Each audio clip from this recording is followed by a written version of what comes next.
Hello and good morning to everyone who is watching this video. You are watching Dr. Yaseen Infection Control YouTube channel and I am your host Dr. Muhammad Yaseen. COVID-19 pandemic. Some people think the pandemic itself is not as dangerous as the infodemic, which means the tsunami of information that came out after the pandemic started. Some correct information, some incorrect, some were just mere senseless things which could not be believed. So it doesn't mean that all the information that came out was wrong or incorrect. There was correct information plus incorrect and conspiracy theories. So there's too much information that has made people confused about COVID-19 pandemic. So I also receive many videos from my friends, from people who ask questions, and these videos are from different people around the world. I have been answering them individually. Some of them I did not answer because they were just not worth answering. But now the second wave of infodemic has started since one of the vaccines was approved in the UK. In fact, yesterday was called the V-Day, when the first patient received the COVID-19 vaccine from Pfizer BioNtech. This is the 91-year-old lady which was given the vaccine in one of the university hospitals in Coventry. So this COVID-19, the second infodemic, is more dangerous than the first one, since the vaccine has started being approved, and there is too much information going around by people who are obviously anti-vaxxers. So there is a fight between anti-vaxxers and pro-vaxxers now. So I want to put a disclaimer here now. I'm not anti-vaxxer or pro-vaxxer. I just want to put some facts in this video, and then you can make up your own mind. Based on those videos that are coming up, it was very hard for me to answer all the videos. So what I've decided to record this video. So I will include all those questions raised on those videos. I don't call them questions. Some of them are questions, some queries, some doubts, some statements. So this is a combination of everything. So what I call them statements. So I have combined them all together as one set of statements, and then I will try to answer them one by one. But at the end, I will give you my own reservations or opinions about COVID-19 pandemic and the vaccines. So you have to be with me until the end of the video, then I will give you my own opinion also. And then it's up to you whether you accept it or you reject it. It's completely your choice. So I will try to answer them one by one. The first one, COVID-19 is just a flu, like a flu, a normal flu, seasonal flu, and 99.9% of people recover, so there's no need for vaccine. I think this is completely untrue. It has proven now that almost more than 1.5 million people have died already from COVID-19 around the world. And if you look at the mortality based on the numbers so far, that even the death rate or the mortality is above 2%. It's 2.4 or 2.3% globally. Some countries, obviously, the mortality is higher than this global mortality. So that is completely untrue, that this is just a seasonal flu. Okay, number two, we are forced to wear a mask, which is not healthy. True, I agree with this 100%. The mask is not healthy, because when you are wearing a mask, you retain carbon dioxide and you get less oxygen. So yes, then this is unhealthy to wear a mask. But what do? Whenever you take a medication, you have to weigh the pros and cons, the benefits and the problems, the advantages and disadvantages. You think just taking a simple Panadol tablet or paracetamol is safe? No, there are side effects for even paracetamol. But you look at the benefits, and then you look at the disadvantages or the side effects, and then you make a decision. So mask is required because you want to prevent the disease. But on the other hand, I always tell people the mask is not required always. Don't just put it on and don't remove it. You have to wear it when it's required. For example, you are within 6 feet or 2 meters of someone, you are in a gathering, or the places where there is a risk of COVID-19. So that's the place where you wear a mask. If you are sitting alone, you are driving your car, you are sitting with people who are not sitting close to you, it's okay, you have to remove your mask. So yes, the statement is right that the mask is unhealthy, but you have to wear it properly. You have to wear it when it's only required, and it is important. So you have to wear it as important as when you take a Panadol or paracetamol or other blood pressure medication or any medication, that you have to take it considering the side effects, but you have to take it because you need that. Okay, so the third one was what? The vaccines will kill more people, and the example given was that President Obama said H1N1 would kill many people. So the argument was that the people did not die because they refused to take the vaccine. This is 100% wrong. Why it is wrong? Because now the vaccine that we are taking, the normal seasonal flu vaccine or influenza vaccine, it includes H1N1. Even the vaccine that I took recently, or I gave it to my children, I can show you that it still includes H1N1. So this is completely untrue that people did not die because they refused to take the vaccine. They are still taking this vaccine. I think the person who was saying this, he doesn't know that H1N1 is included in the flu vaccine. So completely untrue. Okay, then the next one. The coronavirus vaccine is not proven safe or effective. It's not safe nor effective. Partly true, partly untrue. It has been proven safe and effective because there are only 3 vaccines which have already published their data, not published, but in a press release they have made their data public, and those 3 are Pfizer BioNtech, and then Moderna, and obviously AstraZeneca and Oxford University vaccines. They have already proven that they are effective, and like 90%, 95%, 70% average for AstraZeneca. So they have proven that they are effective. Safety, yes, I agree with this statement that they have not checked the long-term safety, but they have checked the safety also.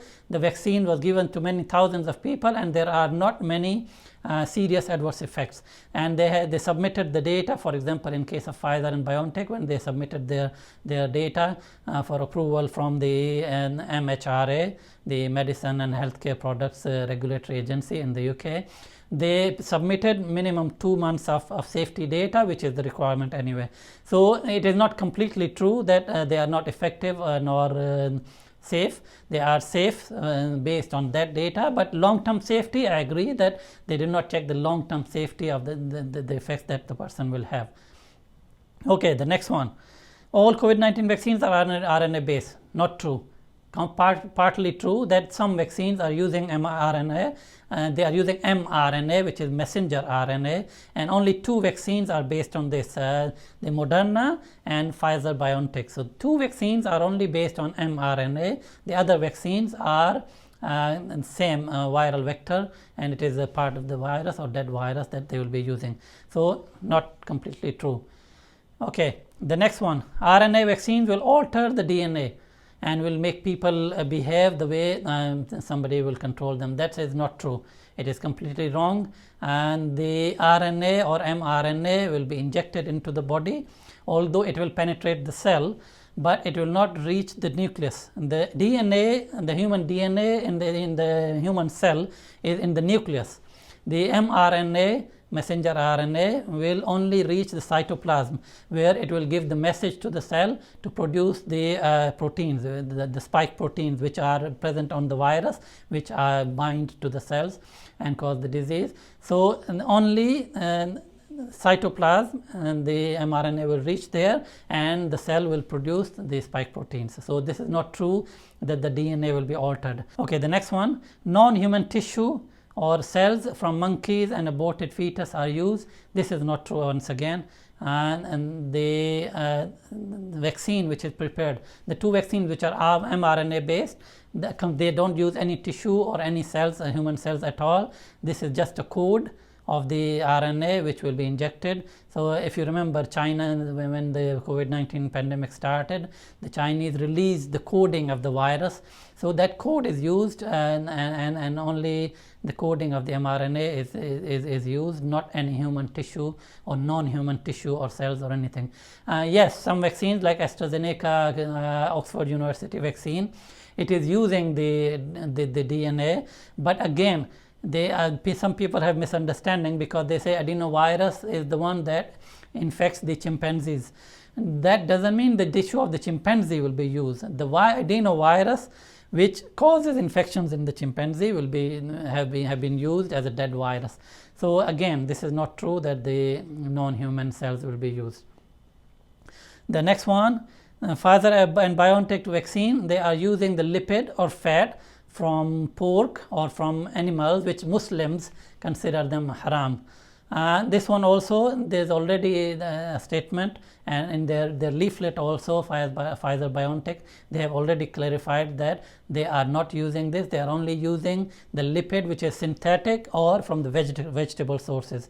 And I just want to explain this further to you, that the mRNA, to preserve this or to keep it in the stable form, it will be wrapped into tiny minute droplets, which we call nanoparticles. The nanoparticles are very, very minute particles which are not even visible in the naked eye. So the RNA, to be stable, has to be wrapped into the lipid layer, nanoparticles of the lipid layer, to make it stable. But according to Pfizer and BioNTech, they say that lipid nanoparticles are from the vegetable sources and from synthetic sources. So this is not animal fat or lipid. Okay, the next one, vaccines are not safe for children. That's true, 100% true. And also, the children and pregnant women were not part of the trials of the vaccines. That's why they are not supposed to be given the vaccine. So this is true. And in the vaccine from Pfizer and BioNTech, if you can find the leaflet, it says that it should not be given to any children under the age of 16. So this is true, but on the other hand, it is not being given to the children. So that is right.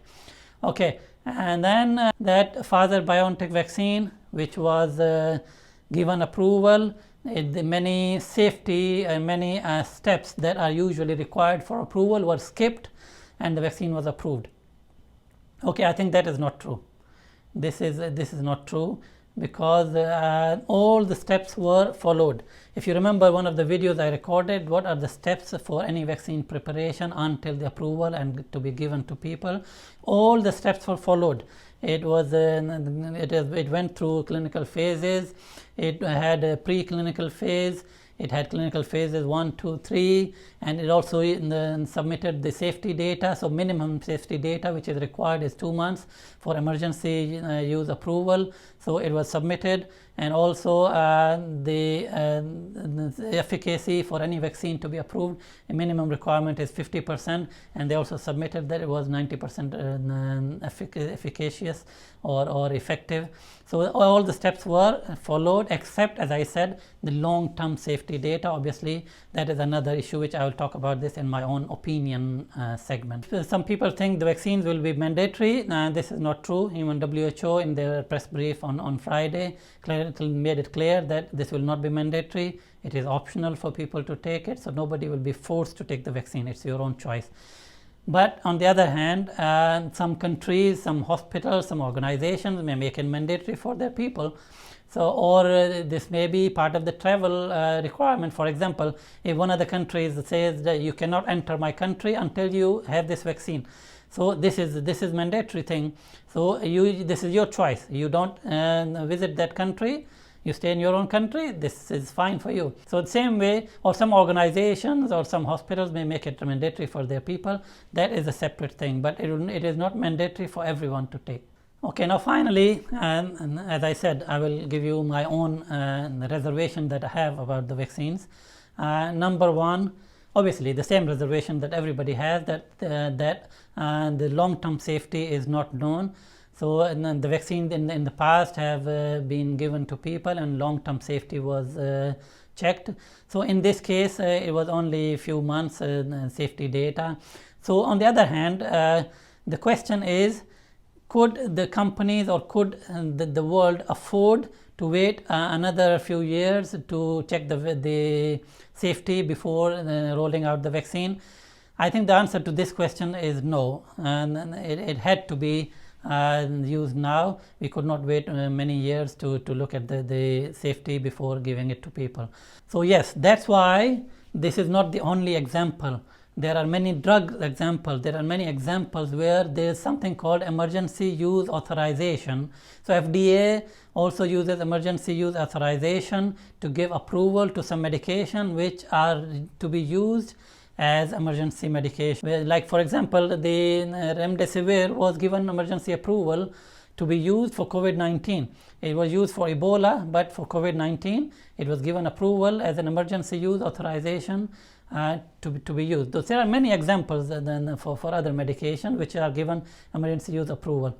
So what is the emergency use authorization, or EUA? Under section 564 of the Federal Food, Drug and Cosmetic Act, the FDA commissioner may allow unapproved medical products or unapproved uses of approved medical products to be used in an emergency to diagnose, treat, or prevent serious or life-threatening diseases or conditions caused by CBRN threat agents when there are no adequate, approved, and available alternatives. So this is the clause that is used to give emergency use authorization. So this is the reason the emergency use authorization was given in the UK, and now another country, Bahrain, has also given an approval to use the vaccine. So many other countries will come up and they may do the same. I think the FDA in the USA also, they have a meeting on 10th of December. So most probably there is a great chance that they will also approve some vaccines which have applied for emergency use approval. The other reservation I have is the way they are showing their efficacy, the way they calculated the efficacy. So my concern is that how do we know that people who did not have the disease, they were exposed to the virus? So is it 100% sure that they were exposed to the virus and they did not get the disease because of the vaccine? Because they may not even have been exposed to the virus.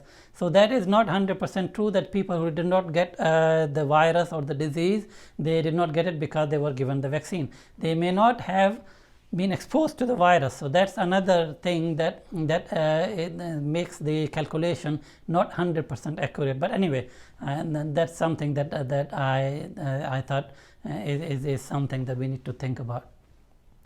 So this is the story so far. You make your own mind, and there is nothing black and white. I gave you all the information that I could collect for these questions or the statements.